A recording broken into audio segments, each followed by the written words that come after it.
तो बेटा हमारा लास्ट क्लास में टॉपिक चल रहा था इनडिफरेंस कर्व। सही है। इनडिफरेंस कर्व में कुछ कहानियां हम लोगों ने देखी थी। पहले तो उसको जरा एक नजर गो थ्रू कर लेते हैं।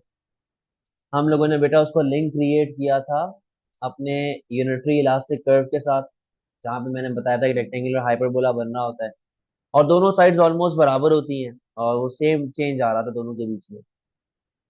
Indifference curve is an ordinalist approach. Ordinalist approach के हवाले से यहाँ पर बेटा कहानी हमारी क्रिएट की गई थी कि दो गुड्स का हम लोग कंपैरिजन क्रिएट कर रहे होते हैं। मार्जिनल रेट ऑफ सब्स्टिट्यूशन के बारे में आपको बताया था कि हम लोग एमआरएस की कहानी लेके चल रहे होते हैं, जहाँ पे हम लोग सेटिस्फेक्शन गेन फ्रॉम एक्स को सेटिस्फेक्शन गेन फ्रॉम वाई के साथ कंपेयर कर रहे हो। ठीक है। और हम लोग ये देखते हैं कि क्या रेशो चल रहा है हमारे पास थ्रू आउट बचत लाइन के अंदर, सॉरी इंडिफरेंस कर्व के अंदर हमारा क्या एमआरएस आ रहा है, मार्जिनल रेट ऑफ सब्स्टिट्यूशन। अच्छा, उसके बाद बेटा आपको टाइप्स ऑफ इंडिफरेंस कर्व बताए गए थे। बताया गया था जितना दूर आप ओरिजिन से होते रहोगे आपके पास उतना ज्यादा इंडिफरेंस कर्व की वैल्यू यानी कि यूटल्स बढ़ते रहेंगे। फिर आपको नॉर्मल वाले के बारे में बताया गया था, परफेक्ट सब्स्टिट्यूट बताया गया था, परफेक्ट कॉम्प्लीमेंट बताया गया था। आपको criticism of indifference curve theory के बारे में बताया गया था कि क्रिटिसिज्म क्या क्या होती है, क्या क्या बुराइयां होती हैं इनडिफरेंस कर्व थ्योरी की। कि भाई उनको प्रेफरेंस का अज्यूम करते सब पता होता है और हाइपोथेटिकल अप्रोच है। हम लोग माइक्रो इकोनॉमिक इंडिकेटर के तौर पे इसको यूज कर सकते हैं, मैक्रो इकोनॉमिक पे इसको यूज नहीं कर सकते। अंडर थ्रेट या अंडर डिफरेंट सर्कमस्टांसेस हम लोग क्या डिसीजन लेंगे, ये बात को इंडिफरेंस का एनालिसिस जो है वो इग्नोर करता है। ये बात हम लोग सही तरीके से नहीं देखते।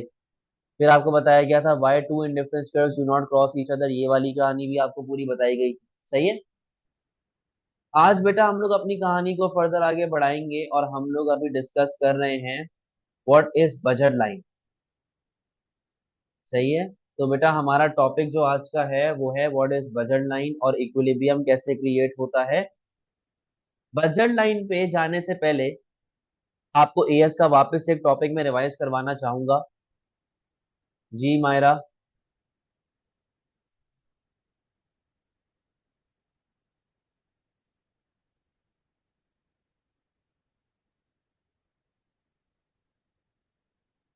जी Myra. Can you tell one more time why difference curves do not intersect with each other. बेटा यहाँ पे आओ। इनडिफरेंस कर्व की कहानी क्या थी कि आप जितना अपने ओरिजिन से दूर होते रहोगे उतनी सेटिस्फैक्शन लेवल आपकी बढ़ती रहेगी। यानी कि ये दोनों इनडिफरेंस कर्व्स के ऊपर आपकी यूटिल्स डिफरेंट होनी चाहिए। यहाँ पर फॉर एग्जांपल 60 है तो यहाँ 50 है तो यहाँ पर 60 होनी चाहिए। डिफरेंट यूटिल्स होनी चाहिए ना, क्योंकि डिफरेंट इंडिफरेंस कर्व है। जब डिफरेंट इंडिफरेंस कर्व होगा तो डिफरेंट यूटिल्स आ रहे होंगे, सिंपल सी बात है। तो कहने का मकसद ये था कि अगर दो इंडिफरेंस कर्व इंटरसेक्ट करते हैं तो यहाँ पर हमारे पास एक पॉइंट आता है जो कि दोनों के सेंटर में लाया कर रहा है, इंटरसेक्शन पॉइंट भी। एक पॉइंट ए आ गया, एक पॉइंट बी आ गया, एक पॉइंट सी आ गया। सही है। अब वो ये कहता है कि पॉइंट ए क्योंकि दोनों के मिडिल में लाई कर रहा है, दोनों के इंटरसेक्शन पॉइंट पे लाई कर रहा है, तो ए जो है वो बी के भी बराबर है और ए जो है वो सी के भी बराबर है क्योंकि वो दोनों इंडिफरेंस कर्व पे लाई। बट बी और सी ये बराबर नहीं है। ये इसलिए बराबर नहीं है क्योंकि बी एक सेपरेट पॉइंट पर है और सी एक सेपरेट पॉइंट यानी एक सेपरेट डिफरेंस कर्व के ऊपर है। तो यानी कि बी अकेले की सेटिस्फेक्शन 50 चल रही होगी और सी अकेले की सेटिस्फेक्शन 60 चल रही होगी। जबकि ए दोनों पे लाई करता है तो ए की 50 भी है और ए की 60 भी है, जो कि पॉसिबल नहीं है। हमारे पास इन डिफरेंस कर्व पे डिफरेंट वैल्यूज आ रही होती हैं, जितना जैसे अलग होता रहेगा अलग शिफ्ट आता रहेगा, नया इंडिफरेंस कर्व आएगा तो नई वैल्यू आएगी, पुरानी वैल्यू नहीं चलेगी। सही है। तो वो ये बात यहाँ पे आपको लिख के दे रहा है, ए और सी बराबर हैं, ए और बी भी बराबर हैं। तो अगर ए और बी और ए और सी दोनों बराबर हैं तो उस हिसाब से बी और सी भी बराबर होने चाहिए। बट बी और सी बराबर नहीं। ठीक है। बी और सी बराबर नहीं है। सी पे आपको ज्यादा सेटिस्फेक्शन मिलती है, बी पे आपको कम सेटिस्फेक्शन मिलती है। तो वो ये एक जनरल थ्योरी थी कि why two indifference curves do not cross each other. अब समझ में आई है बात मायरा।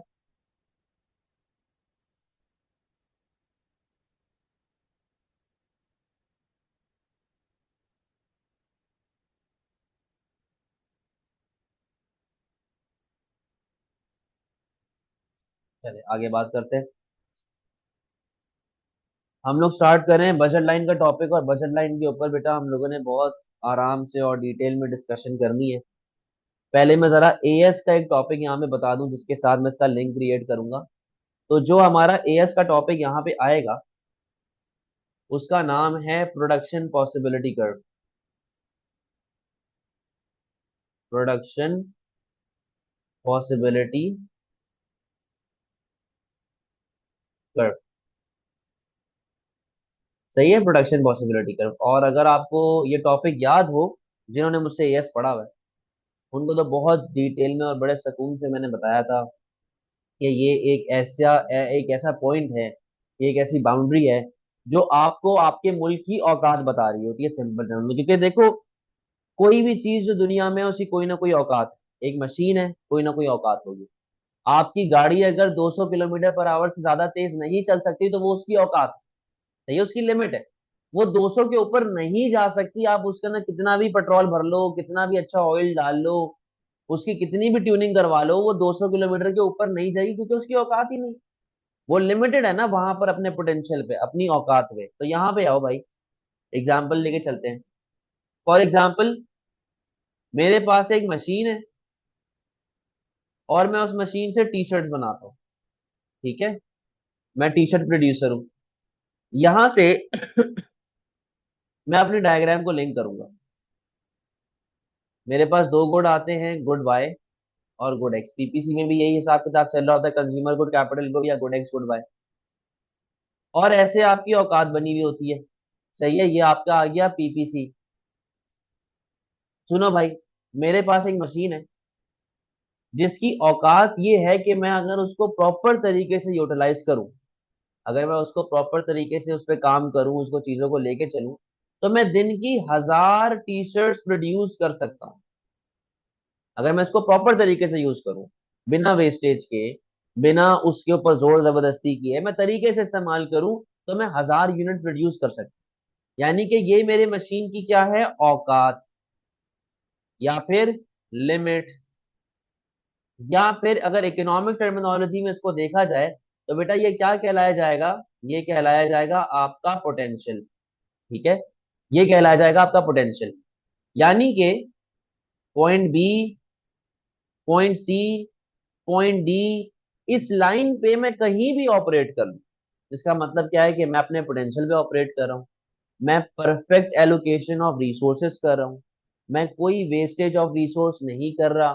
मैं एफिशिएंट एलोकेशन ऑफ रिसोर्सेस कर रहा हूं। सही है, तो मैं यहाँ पे लिखता हूँ, अगर मैं अपने पोटेंशियल पे ऑपरेट कर रहा हूँ, तो एफिशिएंट, मैं एफिशिएंट हूँगा, मैं कोई वेस्टेज नहीं कर रहा हूँगा, नो वेस्टेज और नो अनएम्प्लॉयमेंट। ठीक है, मैं फुल एम्प्लॉयमेंट पे ऑपरेट कर रहा हूँ, बेस्ट तरीके से काम कर रहा हूँ, बेस्ट अपनी चीजों को लेके चल। सही है, ये तब की बात है अगर मैं दिन के 1000 यूनिट अपने पूरे पूरे बनाऊं। बट असल में ऐसा नहीं होता। असल में लेट से मैं खाली कितने यूनिट प्रोड्यूस कर रहा हूँ, 500। तो बेटा मेरा असल, यानी कि वो क्या कहलाया जाएगा, वो कहलाया जाएगा एक्चुअल पॉइंट। और एक्चुअल पॉइंट आपका किधर आता है, हमेशा पेट के अंदर, पीपीसी के पेट के अंदर आता है। अब बात सुनो, बेटा मुझे होना इस लाइन पे चाहिए था, बट मैं बैठा हुआ हूँ यहाँ पे। तो एक्चुअल से लेके पोटेंशियल तक का गैप क्या रिप्रेजेंट करता है, एक्चुअल से लेके पोटेंशियल तक का गैप आपका रिप्रेजेंट करता है बेटा वेस्टेज। वेस्टेज पहला point of resources, wastage of resources. फिर unemployment of, unemployment of resources. और तीसरी बात यहां पे क्या आती है, inefficient, inefficient allocation of resources. Wastage of resource, unemployment of resource, inefficient allocation of resource. ठीक है, ये हमारे पास सिंपल सी कहानी आ रही है। ठीक है जी। अच्छा अब बात सुनो, ये तो हमारी सिंपल कहानी चल पड़ी है। भाई मैं रात में सोया, सुबह उठा, मैंने कहा जी आज मैं 1500 यूनिट्स बनाऊंगा। क्या 1500 यूनिट्स मेरी औकात के अंदर हैं, क्या मैं उन्हें प्रोड्यूस कर सकता हूँ? नो। तो बेटा उसे हम लोग क्या कहेंगे, अनअटेनेबल पॉइंट। अनअटेनेबल पॉइंट का मतलब ये कौन सा वाला पॉइंट है आपका? ये आपका है स्कार्सिटी वाला पॉइंट। अब बात सुनो, मेरी औकात तो यहाँ पे आके लिमिट हो गई, और मैं ख्वाब देख रहा हूँ 1500 यूनिट के। तो 1500 यूनिट मेरे कहाँ पे आ रहे होंगे? ऐसे बाहर, जो कि मेरी औकात के अंदर है ही नहीं, जो मेरी लिमिट के अंदर है ही नहीं, मैं प्रोड्यूस ही नहीं कर सकता। समझे बेटा बात को? तो ये आपके पास जनरल डिफ्लेशनरी क्या आप जी, ये आपके पास जनरल एक रिविजन था कि what production possibility curve is. सही है। अब बात सुनो बेटा, इसको मुझे लिंक करना है अपने बजट लाइन के साथ। बजट लाइन, सवाल ये है कि व्हाट इज बजट लाइन, कि बजट लाइन आपको क्या बताती है। देखो बेटा मेरी बात सुनो, बजट लाइन की डेफिनेशन को देखना। बजट लाइन कहता है कि it shows the quantities, it shows the quantities of two goods, of two goods that can be, that can be attained with the given income, with the given income and the price of both goods। भाई real income आपको ये बताता है, real income आपको ये बताता है कि आप अपनी गिवन इनकम लेवल से कितना गुड एक्स और कितना गुड वाई खरीद सकते हो। यानी कि आसान लफ्जों में बजट लाइन जो है, बजट लाइन आपको क्या बताता है? आपकी रियल इनकम। वो आपको ये बता रहा है कि आप अपनी गिवन इनकम से कितना गुड एक्स और कितना गुड वाई खरीद सकते हो। यानी कि आसान लफ्जों में क्या बता रहा है? आपकी रियल इनकम। और रियल इनकम का मतलब क्या है? कि ये आपको क्या बता रहा है? आपकी परचेजिंग पावर। ये आपको बता रहा है आपकी परचेजिंग पावर, कि आप भाई कितना गुड बाय और कितना गुड एक्स खरीद सकते हैं। ठीक है, अब यहाँ पे जरा इसकी डायग्राम को देखो। मैंने आपको शुरू शुरू में बताया था कि रैशनल इनकम की, रैशनल कंज्यूमर की इनकम हमेशा फिक्स होती है। अब फिक्स का मतलब क्या है? वो अपनी जगह पर फंसी हुई है, वो या तो गुड बाय खरीदेगा या तो गुड एक्स खरीदेगा। पीपीसी में तो हम लोग इंक्रीजिंग अपॉर्चुनिटी कॉस्ट का कॉन्सेप्ट पढ़ते थे ना, कि वाई ज्यादा से कम होगा, एक्स थोड़े से बढ़ेगा। यहाँ पर क्योंकि मेरी इनकम ही फिक्स्ड है, तो जो पैसा मैं वाई पे नहीं लगा रहा हूँ वो मैं एक्स पे लगा दूँ, जो मैं एक्स पे नहीं लगा रहा हूँ वाई पे डाल दूंगा। समझे बात को? तो यहाँ पर आपकी लाइन कैसे बनती है? यहाँ पर आपकी लाइन बनेगी कांस्टेंट अपॉर्चुनिटी कॉस्ट वाली। कांस्टेंट अपॉर्चुनिटी कॉस्ट कैसे बनती है ये? ठीक है, लाइन आपकी बनेगी कांस्टेंट अपॉर्चुनिटी कॉस्ट। अब बात सुनो बेटा, अगर मैं अपनी पूरी की पूरी इनकम गुड बाय पे लगा दूं तो मैं किधर ऑपरेट कर रहा हूँ? मैं ऑपरेट कर रहा हूँ इधर बाय पे। ठीक है, अगर मैं पूरी की पूरी इनकम गुड एक्स पे लगा दूं तो मैं कहाँ पे ऑपरेट कर रहा हूँ? मैं एक्स पे ऑपरेट कर रहा हूँ। समझे बात को? अब बात सुने भाई, ये मेरी औकात, ये मेरी लिमिट है। यानी कि मैं ये कहता हूं कि फॉर एग्जाम्पल मैं महीने के 1000 रुपए कमाता हूँ। मेरे पोटेंशियल कितना आ गया? 1000 रुपए। मैं 1000 रुपए कमाता हूँ तो जाहिर सी बात है 1000 रुपए ही स्पेंड कर सकता हूँ। यानी कि point B, point C, point D, इनमें से मैं कहीं भी ऑपरेट कर लूं, इनमें से अगर मैं कहीं भी ऑपरेट कर लूं, इसका मतलब क्या है? कि मैं यहाँ पे क्या कर रहा हूँ? Perfect allocation of income, efficient allocation of income. यहाँ पे मेरे पास क्या चल रहा था? रिसोर्स। यहाँ पे क्या चल रहा था? रिसोर्स, क्योंकि मैं रिसोर्सेज की बात कर रहा था। यहाँ पर मैं किसकी बात कर रहा हूँ? इनकम। तो पोटेंशियल पे अगर ऑपरेट कर रहा हूँ, अगर मैं पोटेंशियल पे ऑपरेट कर रहा हूँगा तो मेरे पास क्या आ रहा होगा? Perfect allocation of income, efficient allocation of income. ठीक है, तो मैं यहाँ पे लिख देता हूँ एफिशिएंट एलोकेशन ऑफ इनकम। ठीक है, या perfect allocation of income. Income है 1000, बट मैं स्पेंड कर रहा हूँ खाली रेट से 500। तो ये मेरा क्या बन जाएगा? Actual point. और एक्चुअल आपका हमेशा ऐसे अंदर की तरफ आता है। ठीक है, ये आ गया मेरे पास एक्चुअल पॉइंट। तो ये क्या बन जाएगा, inefficient allocation of income, wastage of income. पीछे रिसोर्सेज था, यहाँ पे क्या बन जाएगा, इनकम, कि मैं सही तरीके से इनकम को यूटिलाइज ही नहीं कर रहा। तो पहला पॉइंट आ गया वेस्टेज ऑफ इनकम, एक्चुअल से लेके पोटेंशियल तक का जो गैप होता है। और यहाँ पे क्या बन गया, inefficient, inefficient allocation of income. ठीक है, और ये पॉइंट कौन सा वाला आ रहा है, ये वाला पॉइंट आ रहा है, एक्चुअल से लेके पोटेंशियल तक का जो गैप है, ये वाली कहानी। भाई मेरी इनकम 1000 रुपए है, मैं ख्वाब दे के बैठा हुआ हूँ कि यार मैं तो 1500 रुपये स्पेंड करूंगा। तो आपके पास कौन सा वाला पॉइंट आ जाएगा, औकात से बाहर वाला, यानी कि स्कार्सिटी। ठीक है, ये आपके पास आ गया है पॉइंट ई, क्योंकि स्कार्सिटी है, औकात के बाहर वाला। यहां तक कोई मसला किसी को?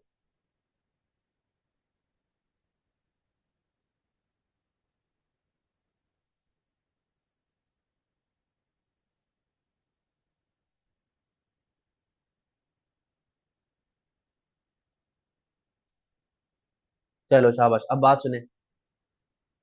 जैसे आप लोगों ने इंडिफरेंस कर्व अप्रोच में पढ़ा था MRS, marginal rate of substitution, उसी तरह यहाँ पर एक और अप्रोच आती है बजट लाइन के अंदर, जिसको हम लोग कहते हैं स्लोप ऑफ बजट लाइन,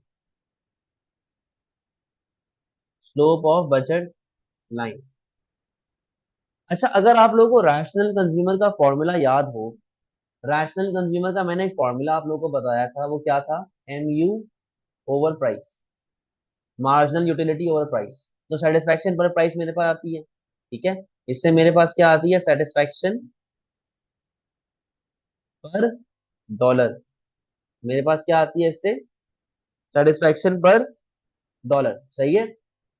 अब बात सुनो, जब मैं MRS की बात कर रहा था, मार्जिनल रेट ऑफ सब्स्टिट्यूशन की, तो उसकी वजह से मेरे पास ये तो आता है, यूटिलिटी तो आ गया, utility of X over utility of Y, इसका तो रेशो आ गया, MU का तो रेशो आ गया, बट प्राइस का रेशो नहीं आ रहा।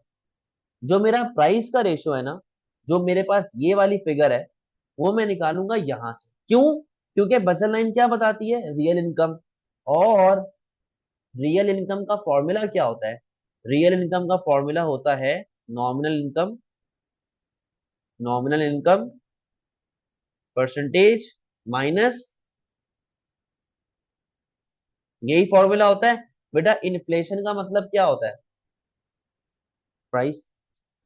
क्या मैं इन्फ्लेशन से अपनी प्राइस ही निकाल सकता?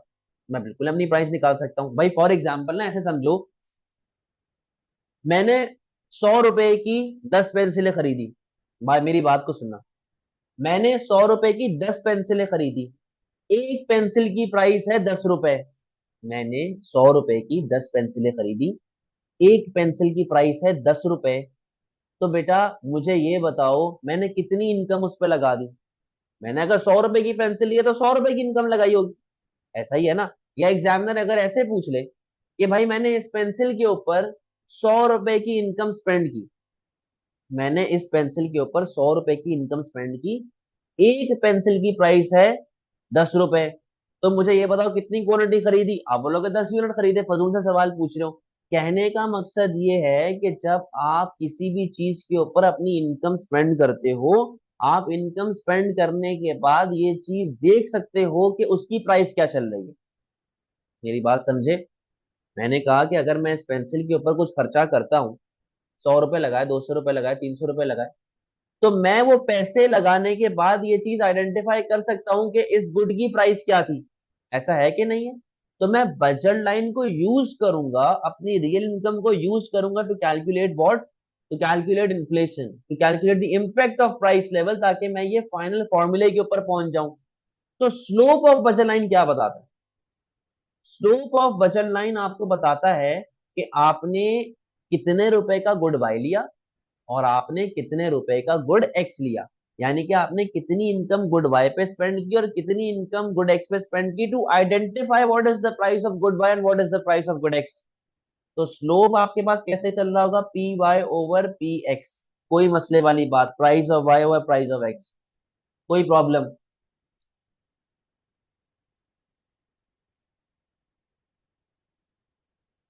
P Y over P X कर लो या P x over P Y कर लो, कोई फर्क नहीं पड़ता, क्योंकि हम तो रेशियोज ही निकाल रहे हैं ना।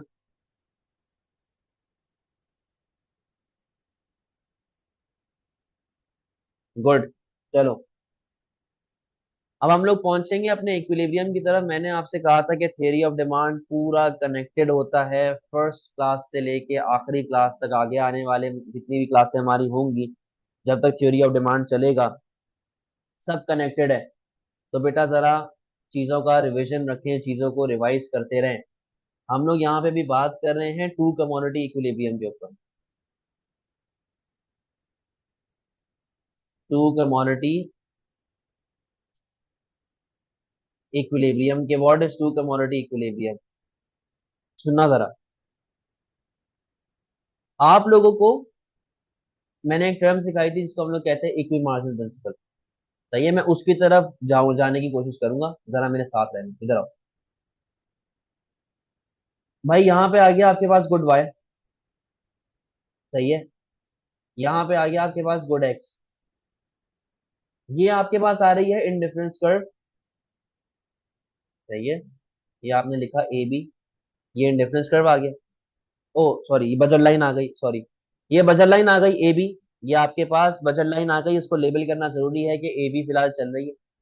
और भाई ये आपके पास इंडिफरेंस कर्व आ गया। सही है, ये आ गया आपका आईसी, इंडिफरेंस कर्व आईसी। ये दोनों यहां पर मिल रहे हैं, ये दोनों यहां पर अपना इक्विलिब्रियम क्रिएट कर रहे हैं। सही है, यानी कि आईसी बजट लाइन के साथ यहां पर टक्कर मार रहा है, यहां पर आईसी अपने बजट लाइन के साथ टेंजेंट, टेंजेंट मतलब टक्कर मार रहा है, चिपक रहा है। अच्छा भाई, यानी कि मैं इतनी क्वांटिटी ऑफ गुड वाई खरीद रहा हूं और मैं इतनी क्वांटिटी ऑफ गुड एक्स खरीद रहा हूं। तो याद रखें, जहां पर ये दोनों मिल जाते हैं वहां पर आपके पास एक इक्विलिब्रियम फॉर्म हो जाता है। सही है। अब इसको टू कमोडिटी इक्विलिब्रियम क्यों कहा जाता है? बेटा इक्वी मार्जिनल प्रिंसिपल की कहानी याद करो। इक्वी मार्जिनल प्रिंसिपल क्या था? इक्वी मार्जिनल क्या कहता था? उसका फॉर्मूला था M U X over P X is equals to M U Y over P Y. यही फॉर्मूला था ना भाई, यही फॉर्मूला था, यही कहानी थी। ये कहलाया जाता था हमारा टू कमोडिटी इक्विलिब्रियम। अगर आप लोगों को नहीं याद आ रहा बेटा, रिवीजन रखा करो। अगर याद नहीं आ रहा तो ये देखो, ये तुम्हारा इक्वी मार्जिन मैंने तुम्हारे सामने खोल दिया है। सही है, ये मैंने क्या लिखा हुआ है? टू कमोडिटी इक्विलिब्रियम, जहां पर satisfaction per price from good X is equal to satisfaction per price from good Y, वहां पे क्या बन जाएगा? Two commodity equilibrium. ये बात मैंने उस क्लास में बताई थी। अब यहाँ पे आओ, यही था equi marginal, M U X over P X equal to M U Y over P Y. अब बात सुनो बेटा, अगर इधर इन डिफरेंस कर्व और बजट लाइन दोनों मिल रहे हैं, दोनों टेंजेंट हो रहे हैं, इसका सिंपल सा मतलब क्या है? सिंपल सा मतलब ये है कि आपका एमआरएस और आपका स्लोप ऑफ बजट लाइन भी क्या हो रहा होगा? बराबर होगा। आपका MRS, marginal rate of substitution, और आपका स्लोप ऑफ बजट लाइन, ये दोनों क्या होने चाहिए? ये दोनों बराबर होने चाहिए। अब यहाँ पे आओ, आपका जो स्लोप होता है और आपका जो एम आर एस होता है, उसकी वैल्यूज क्या है? उसकी वैल्यूज देखना। एम आर एस की वैल्यू क्या होती है? M U Y over M U X. सही है, M U Y over M U X, यही फॉर्मूला था एम आर एस का। स्लोप की वैल्यू मैंने क्या बताई? P Y over P X, ये वैल्यू बताई, ये देख लो पीछे मैंने यहाँ पे बताई हुई है। स्लोप क्या है? P Y over P X, यहाँ पर भी P Y over P X. इसको करवाएंगे आप क्रॉस मल्टीप्लाई। सही है, आपने इसको क्रॉस मल्टीप्लाई करवाया। क्रॉस मल्टीप्लाई करवाने के बाद क्या वैल्यू बन रही है? M U Y multiply by P X is equals to P Y multiply by M U X. तो बेटा आपने क्या करना है? अब आप एक्स को उठा के यहां पर फेंको और आप वाई को उठा के यहां पर फेंको। अगर यहां पर मल्टीप्लाई हो रहा है तो वहां जाके क्या हो जाएगा? डिवाइड। अब बात सुनो, फॉर्मूला इन दी एंड क्या बन जाएगा? फॉर्मूला तुम्हारा बन जाएगा M U Y over P Y is equals to M U X over P X. तो बेटा एक चीज को गौर से देख के मुझे ये बताओ, क्या ये दोनों इक्वेशन हमारे पास बराबर नहीं आ रही? क्या हमारे पास इक्वी मार्जिनल प्रिंसिपल लिंक नहीं हो रहा? बेटा जहां पर इंडिफरेंस कर्व और बजट लाइन बराबर होते हैं वो क्या चीज हो रही होती है, वो इक्वी मार्जिनल प्रिंसिपल होती है, तभी इसको क्या कहते हैं, ट्रू कमोडिटी इक्विलिब्रियम। यानी कि एट दिस इक्विलिब्रियम लेवल आपकी सेटिस्फैक्शन पर प्राइस मैक्सिमम पे है, सेटिस्फैक्शन पर प्राइस बेस्ट है, इससे ज्यादा बेहतर combination of good Y and good X आप कंज्यूम नहीं कर सकते। कोई मसला, कोई परेशानी?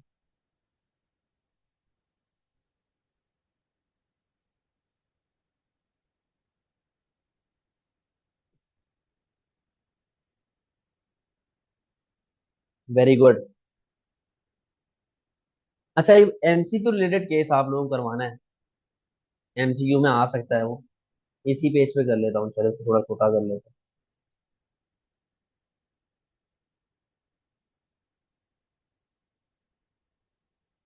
यहाँ पे आओ जरा।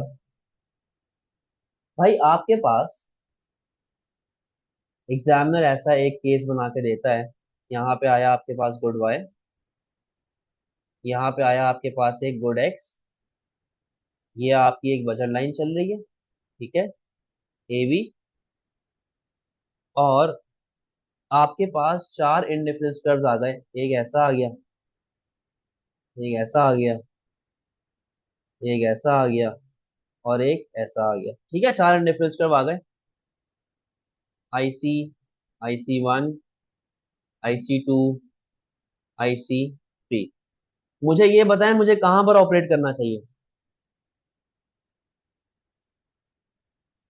चारों आईसीज में से मुझे किस आईसी के ऊपर और किस इक्विलिब्रियम पे ऑपरेट करना चाहिए?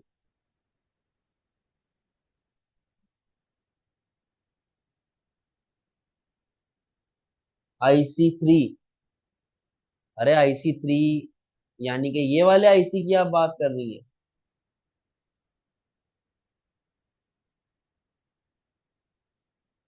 अब्दुल कवी कहता है IC1, माम हयात कहती हैं IC2, महकान कहती हैं IC2। अच्छा,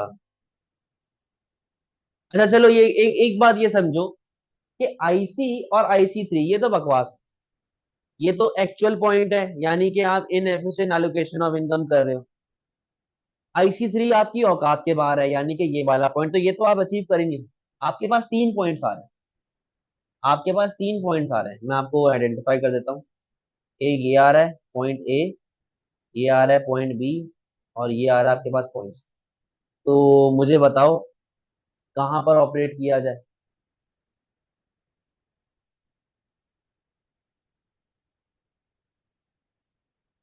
पॉइंट बी, पॉइंट बी।